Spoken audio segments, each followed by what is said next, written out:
Assalamualaikum warahmatullahi wabarakatuh. Bertemu lagi dengan saya Mrs. Titin Anggraini. Pada kesempatan kali ini kita akan mempelajari simple present tense yang verbal sentence. Dalam video yang sebelumnya kita sudah mempelajari tentang nominal sentence, dan yang kali ini kita akan mempelajari tentang yang verbal sentence. Apa perbedaannya? Simak sampai akhir video ini ya. Jangan lupa untuk like dan subscribe channel ini. Kalimat verbal adalah kalimat yang menggunakan kata kerja. Kata kerja itu apa? Kata kerja itu adalah suatu kata yang melakukan pekerjaan. Contohnya pergi, bermain, bernyanyi, minum, makan.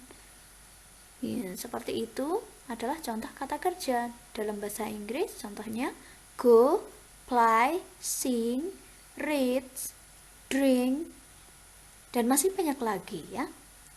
Pola kalimatnya adalah pada pola kalimat positif itu subjek diikuti verb 1 atau verb s, es.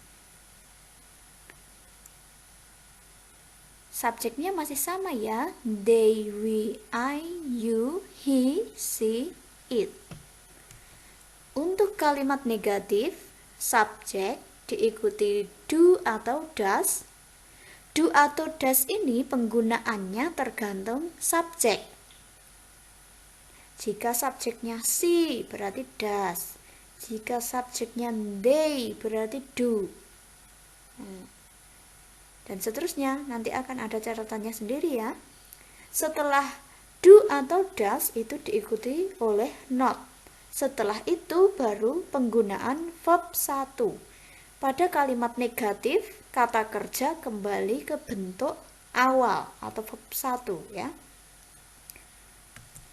Selanjutnya, pola kalimat tanya adalah do atau does dulu, baru subjek, baru kata kerja bentuk 1. For example, number 1, they play tennis every morning. Jadi mereka bermain tenis setiap pagi. Jika dinegatifkan menjadi they do not play tennis every morning. Mereka tidak bermain tenis setiap pagi. Kita ubah menjadi kalimat tanya sesuai pola ya. Do atau does dulu, baru subjek, baru verb 1.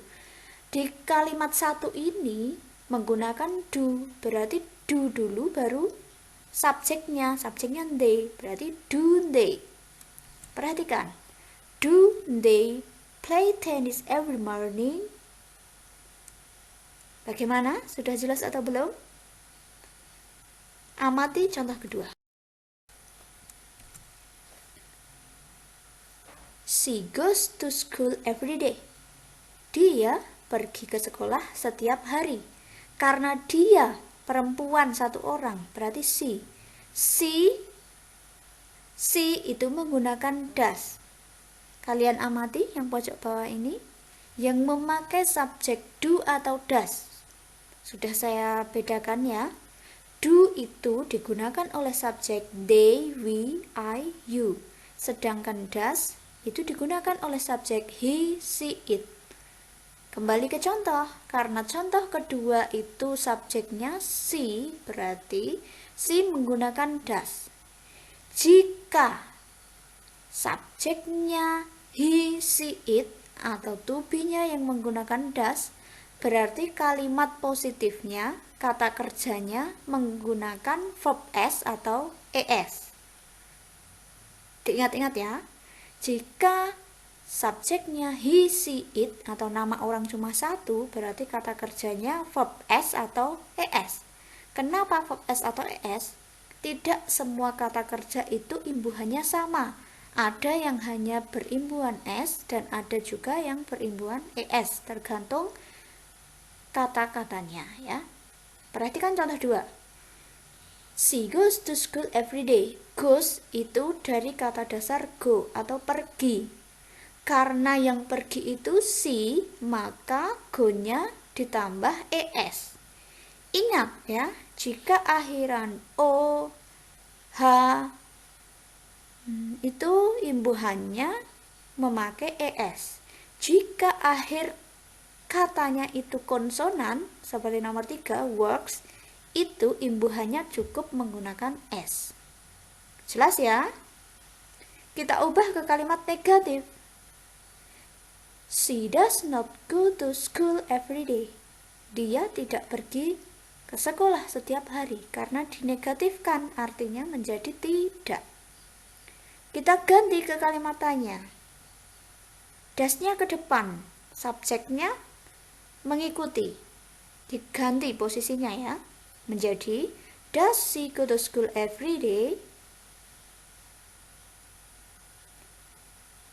Is it clear?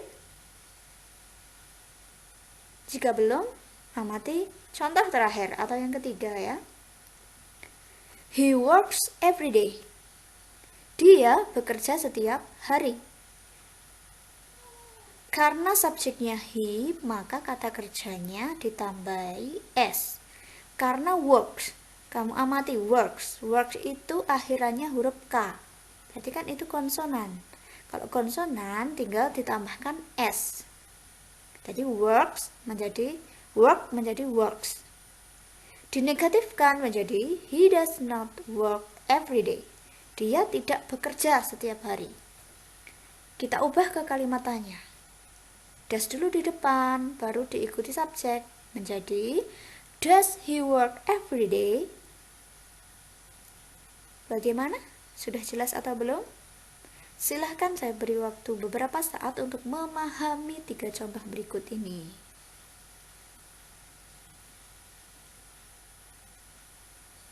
Disimak dan dipahami penjelasan saya biar kalian mudah dalam memahaminya ya.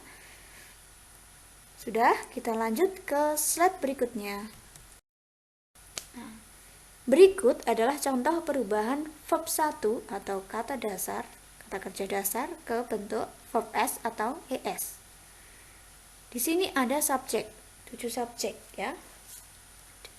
Subjeknya ada 7, they, we, I, you, he, she, it. Kalian amati, ini saya beri contoh 2 kata kerja. Yang pertama itu kata kerja go. Yang kedua ada kata kerja read. Go atau pergi, read artinya membaca. Jika subjek they, we, I, you, kata kerjanya tetap, kalian amati. Yang subjeknya they, we, I, you, kata kerjanya tetap atau kata kerja bentuk 1 tanpa s atau es ya. Terus kalian amati perbedaannya jika subjeknya he, she, it, kamu lihat di bawah, kata kerjanya berubah menjadi imbuhan s atau es. Go menjadi goes, read menjadi reads. Contoh lagi, play menjadi plays, sing menjadi sings. Seperti itu ya, diingat-ingat. Kalian amati perbedaannya. Yang memakai s atau es hanya subjek he, she, it atau nama orang cuma 1. Kalian hafalkan. Exercise. Jika kalian rasa kalian sudah paham dengan materi tadi, sudah paham dengan penjelasan saya, kalian bisa latihan mengerjakan soal ini.